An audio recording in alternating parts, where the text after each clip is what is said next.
Good evening, dear friends, and welcome to day 210 of a poem a day for 2026. It is Wednesday, my druids, to quote a friend who I saw in the office today.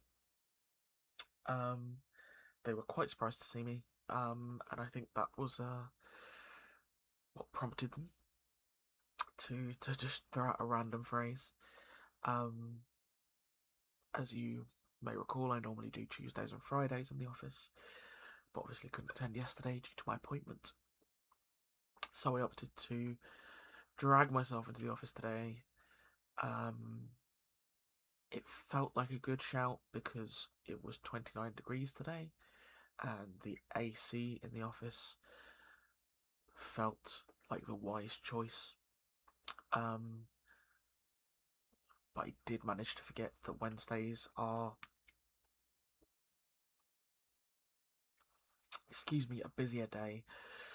So even with my headphones in, it was still a pretty overstimulating day. But we got through. I got home. Um, I had some time to chill out. Had a shower, hence the PJs. Um, and I've not long got off a uh, committee meeting for the roller derby team that I'm with. I am on the board of directors. It's not quite as fancy as it sounds, um, but it's really great to be able to give back to the team in that way. Um, and it was a good meeting. So yeah, great to touch base in that way. And I thought while I'm still here at my laptop, I would jump on and record this so I didn't have a chance to before the meeting, and then carry on and hope that the rest of my evening continues to cool down, and hope that it is cooler still tomorrow. So, um, I did manage to paint my nails during the meeting. I didn't realise I picked up a matte polish, but I quite like it actually. I usually like something quite shiny, but matte's nice. So, on this, the 29th of July, we have The Dugout by Siegfried Sassoon, and our blurb reads as follows.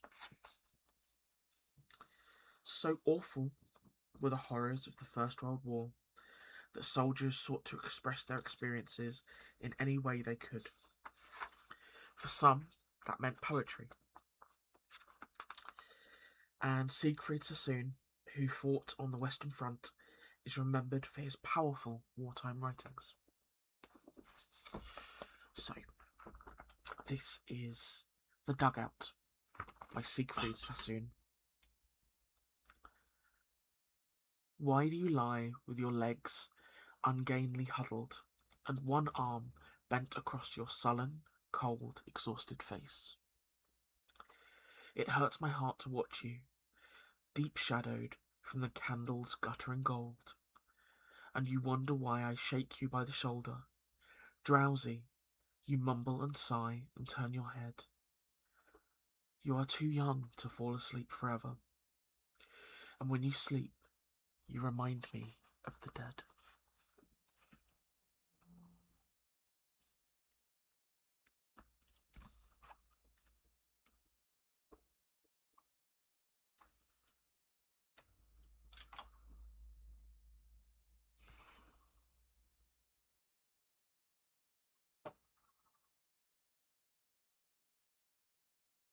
Such haunting words. I can't begin to fathom,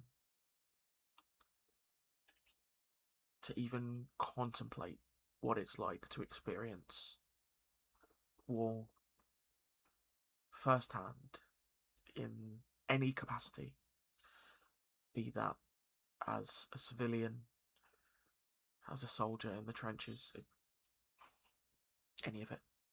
Um,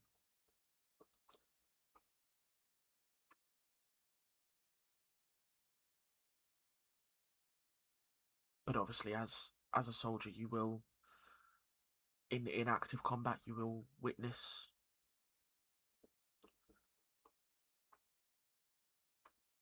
people who have passed, generally not peacefully, and it is a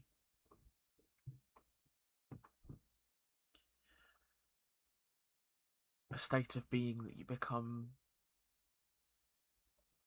acutely familiar with.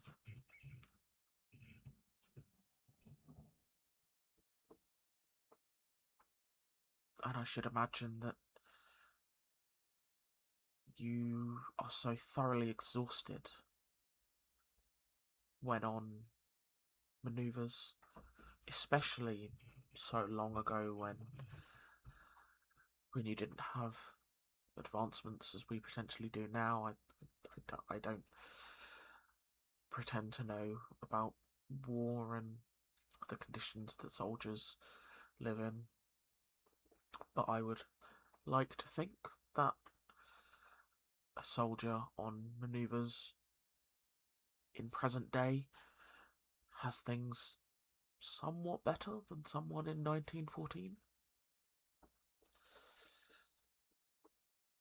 But I don't know.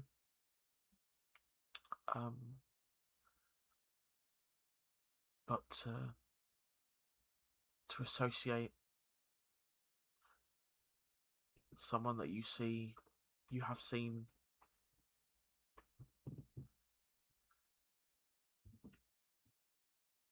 no longer drawing breath,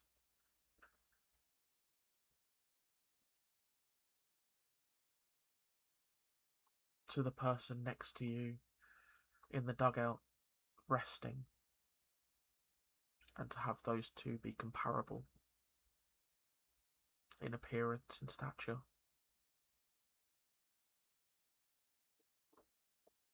must be horrifying beyond comprehension. And of course, that was just their normal existence.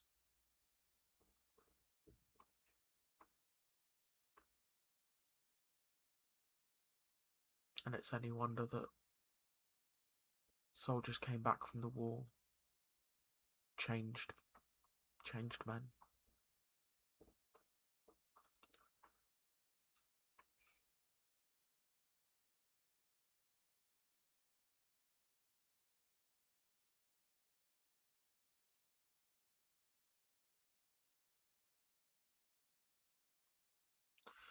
It feels somewhat, not odd, but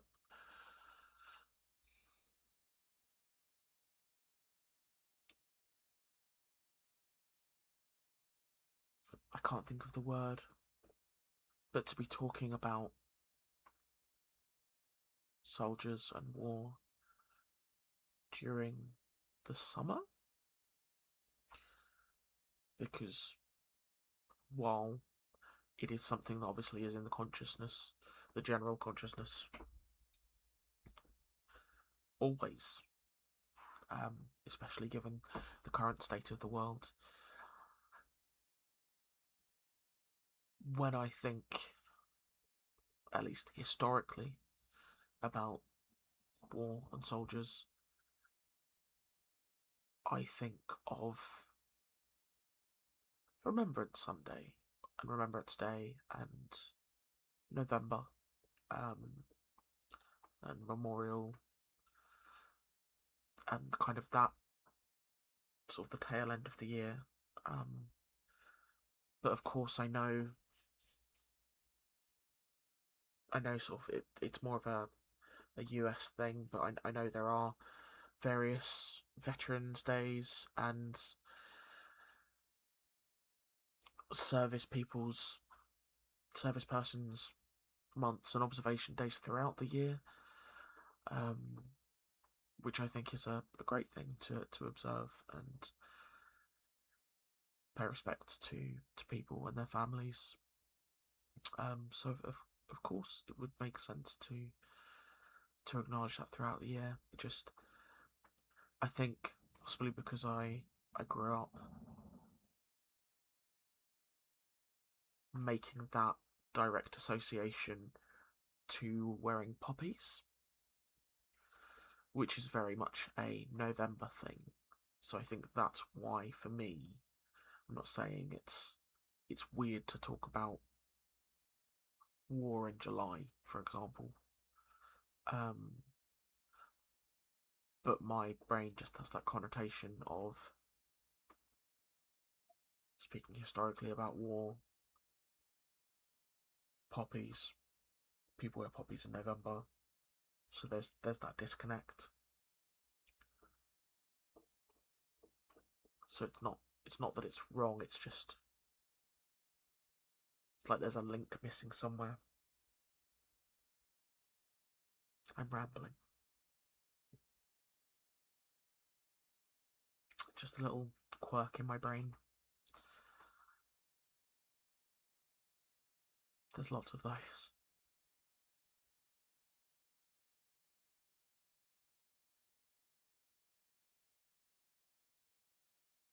Appreciate you being here, friends.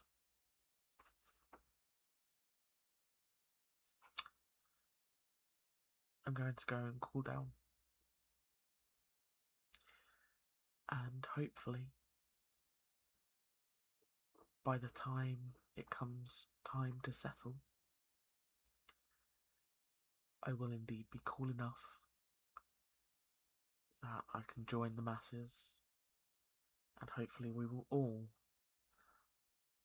have a very good night.